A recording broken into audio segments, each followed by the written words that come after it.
Well, Easter is that. It is a day of celebration of grace. It is a day celebrating love and celebrating forgiveness and celebrating new life. And who doesn't want more of that?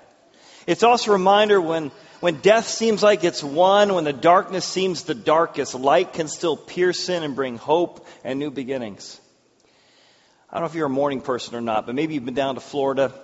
If you're a morning person, you check to see when the sunrise is coming, and you turn to your spouse or kids and say, "Okay, come on, let's watch." Or maybe you're like me.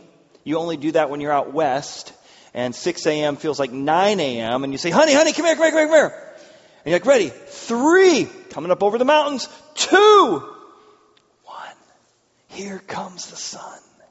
And suddenly the sun pierces through the darkness, a reminder of a new beginning, a new day. Well, there was a day in history that felt exactly like that. But it wasn't just a metaphor. And it wasn't just here comes the sun. It was here comes the Son of God who predicted he would defeat death 3 days after his death. And the evidence of this day in history is all over the place. We have multiple historic accounts showing that these disciples of Jesus were cowards. They were terrified. They were fearful until that day in history. They became bold proclaimers of the truth. They began to say, not, we believe this because we believe it. We saw it. Our friend, Jesus, came back from the grave, and we talked to him. We held him. We interacted with him, and they died for it. Or how about Jesus' brother? Did you know Jesus had a brother? His name's James. Did you know he thought his brother was crazy? Jesus talking about being the Messiah and being God all the time. Crazy brother. Until Jesus rose from the grave. James becomes an advocate and leader in the early church saying, listen, I didn't believe it either. Until that day, he rose from the grave, he becomes an advocate. My brother is God in the flesh. Now, what would it take for your brother or your sister to think you were God? A miracle, right? An actual miracle. Something substantive. Did you know for 1,600 years, Jews living in Jerusalem celebrated their day of worship on Saturday, the last day of the week. But sometime around 33 AD, a group of thousands of Jewish people came to believe Jesus was the Messiah, and they started worshiping not on Saturday, but on Sunday, what they called Resurrection Day. How do you get thousands of people to change 1,600 years of tradition except for an actual evidence in history? Now, all of us love the idea of Sunday, but there's a road to get there.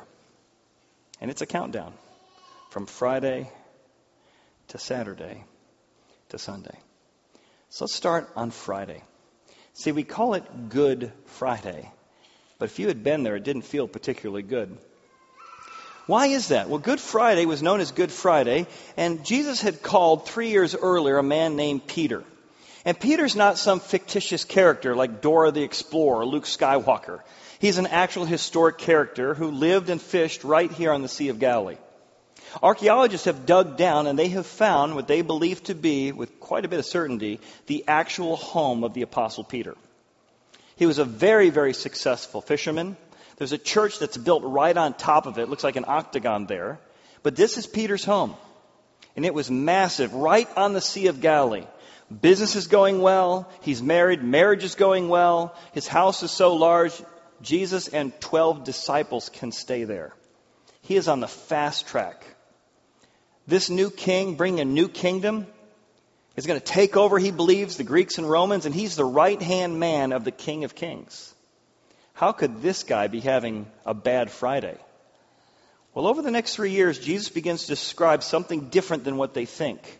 He begins to describe a different type of kingdom, and he takes them that Friday to a garden. And here in this garden, he describes what's going to happen that night, that he's going to suffer. Now, here in what's known as the Garden of Gethsemane, but the Bible never calls it the Garden of Gethsemane. It mentions the garden, and another account mentions the Gethsemane. But why does Jesus bring his disciples here on this night? Well, a Gethsemane is an olive press. 2 words, Gethsemane. It's a place where things are crushed, Right at the bottom of the Mount of Olives, even today, under that garden is a cave where they keep a Gethsemane. A Gethsemane is kept there as like a big, long telephone pole with giant boulders to weight it down to crush the olives taken from the Mount of Olives, put in that black basket, stacked on top of one another. And when the weight is compressed upon it, it squeezes out the virgin oil. Jesus says, this is a night of crushing. You're going to betray me. You're going to deny me. And what's inside of us is going to come out. When Jesus is crushed on that cross, what comes out of him is love and forgiveness for his enemies. Father, forgive them. They know not what they do. It's here in this garden that he's betrayed, and soldiers will take him that night to Caiaphas' house. And as he's taken from the garden that day, it says that Jesus follows. Jesus is taken by the soldiers, and Peter follows at a distance. You see, when God doesn't seem to be operating according to plan, he's not doing what God is supposed to do. You may not get angry at God because you don't want God angry at you, but you do distance yourself from God. I know I do. You lower your expectations of what God does and doesn't do, whether he really gets involved in the world, whether he prays, whether he answers prayer. Peter's following at a distance, close enough to see and hear what's going on their way to Caiaphas' house, but not so much that he gets into too much trouble. When he arrives at Caiaphas' house, again, archaeologists have found what they believe to be Caiaphas' home. There's a museum set up today. You can go visit it. And it is a home of power. That Jesus was taken that night to Caiaphas' home, a place of mosaics, a place of power, a place of great influence. And the court is already there at 3 a.m. to judge him. What a shady court. It's a kangaroo court. In fact, it was considered illegal to have a court case at night with no witnesses. Jesus held in this house, in this room, but just outside that house is a courtyard where Peter was waiting and listening. He could even peer in a few times and see Jesus. Somebody in the courtyard says, hey, weren't you with Jesus? No. Somebody recognizes his accent. Yeah, I recognize you're a Galilean. You were with Jesus. No, I've never heard of the man. Then a little girl says, yeah, I saw you with Jesus. And in the Greek, he curses. He literally says, I'll be damned if I know Jesus. And at that moment, outside in the courtyard, there's a view that from that area, you can see a corner where they would have held Jesus. With one glance, Jesus looked at him, and Jesus began to weep. Peter began to weep because he had denied him just as he predicted. Some think this is a look of disappointment. I think it was a look of him saying, listen, God's still in control. This is still part of the plan. Remember, I told you that this would happen. See, Friday's a time of crushing. And we wish we could rush to Sunday where everything gets fixed. But often before you get to Sunday, you got to get to Saturday. Saturday is that time between what's happening and what you want to happen. When Jesus is crucified and his body is now placed in a tomb. A friend of mine calls these moments the mean time. And he says the mean time can be a very mean time. See, it was preparation day.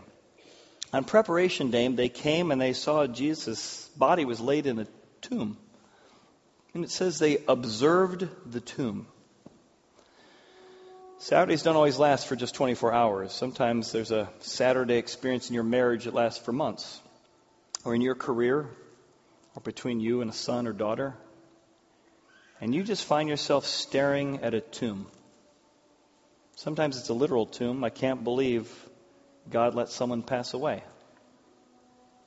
Sometimes it's a metaphorical tomb as you stare at shattered dreams, broken relationships. And you're just staring at a tomb. You wonder if God can be trusted. You wonder if there's ever going to be a new day in your marriage or a new time for that relationship, or you're ever going to re-kickstart. So you get cynical. You're grieving. But under that cynicism and grief is still a longing, right? You don't want this to go on forever. You're longing, even under that cynicism, that there would be a new day, that there could be hope again, there could be new life again, there could be a new beginning to this. You're wishing God could whisper from the heavens, for you, 3, 2, one. Sunday is on the way. And that's what happened in that actual day in history when all the disciples thought it was all lost. Sunday was on the way, and that morning the light came up over the dawn, and Jesus came out of the grave. The stone was rolled back, and everything changed. Peter came to the tomb, found it empty. Jesus comes to Peter later on and appears to him in his resurrected body. And did you know that was not enough for Peter? It will take 3 resurrection appearances of Jesus before he believes it's part of God's plan, before he thinks he can be forgiven and restored. In John 21, we find Peter saying, I was a failure as a follower of God. I guess I'll go back to fishing. He goes out early one morning in his fishing boat before the sun even comes up, and he's fishing. And he looks across the Sea of Galilee, and he sees the sunrise beginning to come up over the Sea of Galilee. And he notices the silhouette that he's seen before of his friend Jesus, who'd called him in the same spot 3 years earlier. And he realizes it's Jesus. And here the power of resurrection is true for each one of us here this Easter. Because number one, resurrection is very, very personal. Do you remember what happened when the angels met up with those women at the tomb? They said, go tell the disciples and Peter that he's raised. They mentioned Peter by name. Because resurrection is very personal. It's not just for everyone generically, it's for you personally. How cool is that the angels in heaven know you by name? I want you to know I want to be your comfort. I want you to know I have a plan. I want you to know that I want to work in your life, in your Fridays, and your Saturdays. Resurrection is more than that. It's not just personal. It's a reminder of what are God's prized possessions. You ever had that old analogy, like what do you do if your house is on fire? You grab what's most valuable to you? Well, Jesus is out of the tomb, and before he heads to heaven, what's he doing? He's going to go gather his prized possessions, which is what? People. He's come that day to the Sea of Galilee to gather Peter, his prized possession. And Peter recognized this isn't just his friend, it's just not a good moral teacher. This is the Lord. This is God. He brought himself back from the grave after predicting it. What would he want from me? Is he going to wag his finger and condemn me for denying him, not keeping my promises? What would God want from me? You know what he wants? Breakfast. He's making him breakfast. Peter, come here. Hey. Tell me. I tried to tell you for 3 years, but you just couldn't hear it. You had too many blind spots. Now tell me. Tell me what's going on. What are you feeling? What are you thinking? Let me tell you why this is part of God's plan. Let me tell you why, of course, you can be forgiven. And of course, you can be restored. Let's spend some breakfast together. You're one of my prized possessions. Before I go to heaven, I want to make sure you know that you and I are right with each other. But thirdly, resurrection is a promise. It's a promise to everyone in history. Because it says that after he came to get breakfast, you know what it says? It says they had eaten breakfast. See, this is the third time Jesus appeared in his resurrection body, and they ate breakfast. Now, don't miss that. That means Jesus is eating breakfast. Jesus is eating honeycomb. Jesus is eating fish that day. See, the story of Easter is not the story of Jesus got carried on. No. It's not Jesus' energies turned into a sort of Casper the Friendly Ghost that floated around. No. It's not Jesus' energy turned into a little bird here and a little bird there and a tree there. No. It's Jesus came back as Jesus in an actual body who could eat, who could touch, who could hug. That is a promise for all of us. That if you've lost someone this year, this month, this decade, the promise of resurrection is that God will do unto them what he did unto himself. When they die, we put their body in a casket because they're going to get a brand new body. But far better, far better. You're going to see grandma again, or your son again, or your friend again. Because Jesus will do unto those who hook their wagon to him what he did to himself, a new body that can eat again. You ever been with someone in hospice and they can't even eat anymore and they love to eat? The promise of resurrection is a new body they will eat again. You ever had your mom not recognize you because of Alzheimer's? The promise of resurrection is a brand new mind. No more depression. No more mental illness. no more Alzheimer's, no more pain, and no more agonies, the resurrection. Everything is renewed in Christ. More than that if God could take an old rugged cross and use it to turn the Roman Empire upside down, how much could he use your circumstances, your crushing Fridays, your lonely Saturdays, and say, but I got a plan. You just hold on. Remember my grandfather's funeral. My grandpa was a Marine, electrical engineer, retired from that, started his own brokerage firm and real estate company. My dad walked up to my grandpa's funeral and said, this is my dad, Bob. And he loved Jesus. And we're putting his body in this box because he's getting a brand new body from Jesus. And I'm going to see my dad again. And I'm going to see my grandpa again. And my grandpa had always been a builder, and so my dad grabbed a hammer. And he walked up to that casket. He said, the promise of the new body is we're not sitting around in heaven strumming harps. That sounds like a drag. I don't think I go for less for 5 minutes doing that. Heaven is a place of imagination and joy and talents and experiencing the best of God's wonder. And he took that hammer, that craftsman hammer, and set it into the chest of my grandfather. He held on to it and he said, my dad's going to be building because God made him to build. About 9 months ago, I had a couple in the church going through a tough time in their marriage. And here's the phrase they used. He said, Chad, our marriage needs a resurrection.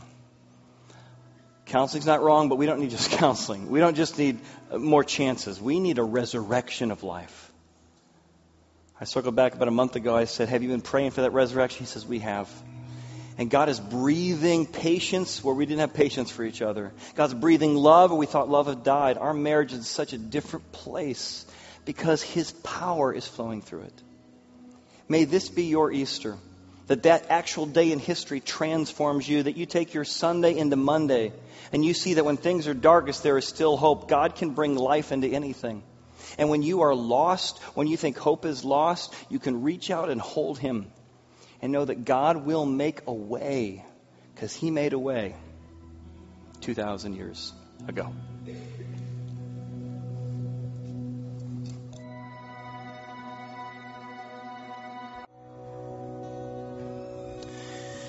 Maybe you want that kind of freedom. Maybe this can be the day for you. Why don't you stand and join me? Let me pray over us, that freedom. And then we'll sing about it. Father, thank you that you want to be the comfort for those who are going through grief.